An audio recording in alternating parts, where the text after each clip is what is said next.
Атырауда көлікті масаң күйінде басқарған полицейге қатысты сот шешімі шықты. Оған сәйкес учаскелік инспектор 7 жылға көлік жүргізу құқығынан айырылып, 15 тәулікке қамауға алынды. Тәртіп сақшысына Қазақстан Республикасы әкімшілік құқық бұзушылық туралы кодекстің көлікті масаң күйінде басқару бабы бойынша айып тағылған болатын. Қалалық полиция басқармасының қызметкерін департаменттің өзіндік қауіпсіздік басқармасындағы әріптестер ұстапты.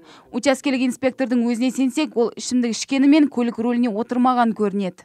Мен айттым, ішкен растен, бірақ автокөлік айдаған жоқпын деп. Сол жерде айттым маған, сен не істемейтін болсаң, бәрін мойындап жазатын болсаң, саған жеңілдік болады, жұмыста қаласың деп. Мен сонымен істеп, ештеңе болмайтын болады деп бәрін жазып, сөйтіп сөйтіп көрсеттім. Масасын айдады деп тұр, бана өзінде қауіпсіздік басқармасы. Сол жөнінде автокөлік айдап жатқан жөнінде маған дәлелдеме болса, хотя бір автокөлік айдап жатты. Ол жерде мен айдаған да жоқпын, жолдасым айдап жатты, мен мойындаймын.